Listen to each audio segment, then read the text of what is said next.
बच्चों, मैं मनीष कुमार।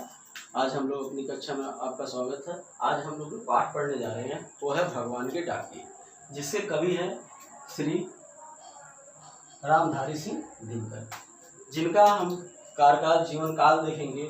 इनका जन्म 23 सितंबर 1908 को और इनकी मृत्यु 1974 को हुआ था। इन अपने जीवन के समय में इन्होंने साहित्य से जुड़े बहुत बड़ी रचनाएं की हैं, जिन पे हम देखेंगे। इनकी रचनाओं का अगर रचनाएं देखेंगे जो हिंदी साहित्य में अपने रचनाओं के बल पे अमर है, जैसे उर्वशी एक ऐसी कविता, इनके काव्य संग्रह है जिन पे इन्हें जो ज्ञानपीठ पुरस्कार 1972 में मिल चुका है। और संस्कृत के 4 अध्याय जो हिंदी साहित्य अकादमी भी इनको पुरस्कार भी मिल चुका है, और इस तरह से पद्म विभूषण भी विभूषित कर दे। इनकी जो शिक्षा काल कहेंगे पटना विश्वविद्यालय से भी हुआ है, और एक भागलपुर विश्वविद्यालय से जो है हिंदी विभाग के विभाग अध्यक्ष रहे। अब हम जानते हैं जो अपनी कविताएं लिखी हैं, इनकी मैक्सिमम कविताएं, अधिकतर कविताएं हम देखेंगे देशभक्ति से ओतप्रोत रहती हैं। उन्हीं कविताओं में आज ये भगवान के डाकिए जो कविता है, विश्व को बंधुत्व की भावना से, एक समान भावना से बांधने का डोर जो किया है, उसी को यहाँ दिखाने का प्रयत्न कवि ने किया है। यहाँ भगवान को जो ईश्वर ने सभी के साथ कोई भेदभाव नहीं किया है, सभी के साथ समरूपता दिखाई है, उसी का एक वर्णन यहाँ पर माधव पक्षी और बादल के रूप में कवि कर रहे हैं। कह रहे हैं पक्षी और बादल ये भगवान के डाकिए हैं, जो एक महादेश से दूसरे महादेश को जाते हैं। हम तो समझ नहीं पाते हैं, मगर उनकी लाई चिट्ठियां पेड़ पौधे पानी पहाड़ बाँचते हैं। जिस तरह पक्षी और बादल को कवि ने यहाँ डाकिए बताया, मैसेंजर, जो मैसेज ले करके एक जगह से दूसरी जगह को जाता है दूध की तरह। करें उसी तरह जैसे अपने यहाँ हम देखते हैं कि डाकिया जो होता, पोस्टमैन होता है, एक चिट्ठियाँ ला करके घरों घरों तक पहुँचाता है, अर्थात एक जगह की चिट्ठियाँ दूसरी जगह पहुँचाता है, अर्थात एक लोगों का संदेश दूसरों तक पहुँचाता है। उसी तरह पक्षी और जो बादल हैं, जो पक्षी और बादल हैं, ये किसके डाकिए हैं? भगवान के। कभी कह रहा कि ये भगवान के डाकिए हैं, और ईश्वर के लाए गए संदेश को, ईश्वर ने हमें जो संदेश भेजते हैं, उस संदेश को एक महादेश से करें, जो एक महादेश से, कोई बड़ा देश, ऐसा नहीं छोटे देश से, किसी छोटी सी स्टेट या थोड़ा सा जिसका क्षेत्रफल हो कि यहाँ से वहां जाना, नहीं, कह रहे महादेश, अर्थात एक देश से, एक बड़े देश से भी, महादेश से भी, कितना बड़ा, वह महादेश को जाते हैं। ये पक्षी और बादल पर किसी का अधिकार नहीं है। जैसे हम क्या होते हैं आजकल, हर जात धर्म या किसी तरह में, या आप कहेंगे एरिया के नाम पे सारे देश को बांटा गया है, डिवाइड किया गया है पूरे विश्व को, लेकिन भगवान ने ऐसा कुछ नहीं किया। पूरा महादेश बना दिया है, जिसकी इनके लिए कोई सीमा, कोई बॉर्डर निर्धारित नहीं है, ये कहीं भी जा सकते हैं। ईश्वर को भेजे हुए संदेश को ये देशों, महादेशों, किसी भी देशों में कभी भी भेजते रहते हैं। इन पे किसी का कोई अधिकार नहीं, कोई रोक टोक नहीं है। हम जो डाकिया चिट्ठी लाता है, हम उसे पढ़ लेते हैं, उसे समझ लेते हैं, लेकिन ईश्वर ने जो चिट्ठियां भेजी है, हम आप उसे समझ नहीं पाते, उसे समझ नहीं सकते, क्योंकि जो ईश्वर की दी हुई संकेत है, जो भी दिया हुआ संदेश है, कौन कौन पढ़ पाता है? हम में उतनी योग्यता नहीं है, हम उनके प्रति उतनी लगन नहीं, समझ नहीं है कि हम उनकी लाई चिट्ठियों के जो उसमें संदेश लिखा, मैसेज लिखा, उसको समझ पाए। हम उनकी लाई हुई चिट्ठियां कौन पढ़ पाती हैं? कवि ने यहाँ जिक्र किया है, उनकी लाई गई चिट्ठियों को कौन पढ़ता है, उनके लाए गए संदेश को कौन पढ़ता है? पेड़ पौधे पानी पहाड़, यही उनकी चिट्ठियों। वाचना मीन्स होता है पढ़ना, समझना, न वाचन करना उसका।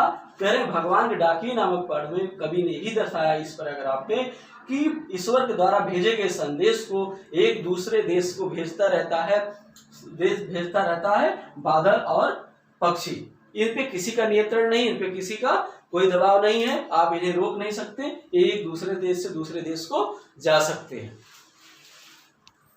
तो देखो बच्चों, हमने फर्स्ट पैराग्राफ में जो देखे होंगे, उसमें देखा होगा भगवान के लाए हुए संदेश कौन कौन पढ़ते हैं।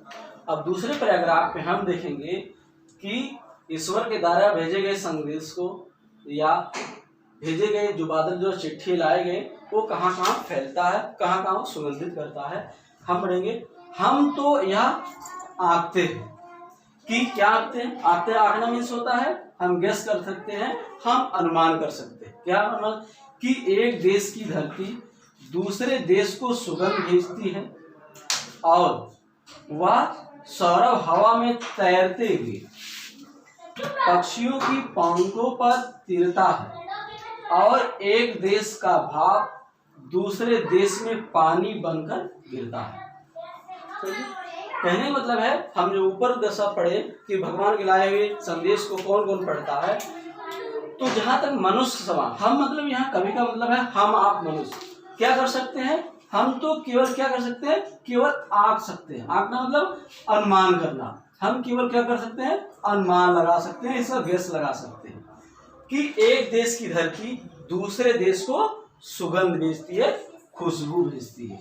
अगर हम अपने दिमाग से भेजें, अपने आप सोचें कि ये क्या है, ये सब जो एक दूसरे देश की धरती ये क्या है, सोचेंगे एक देश की धरती हमारे आपने से जो वहाँ की जो खुशबू है, वहाँ से जो हवा में जो भीना हुआ खुशबू है, वातावरण में जो समाया हुआ है, वह एक दूसरे देश को भेजती है।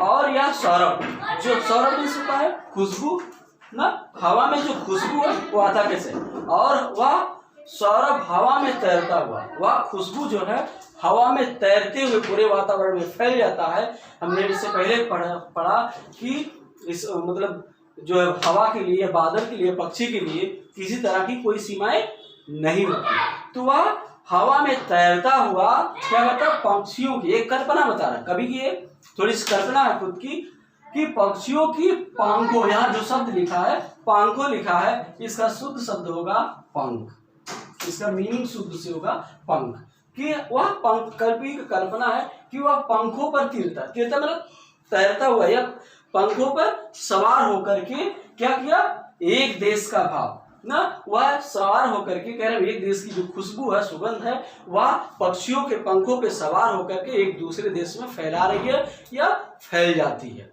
ना। एक कल्पना कवि की है कि एक देश की खुशबू दूसरे देश में पक्षियों के पंखों पे सवार होकर के दूसरे विशाल देशों में, महादेशों में वह फैल जाती है।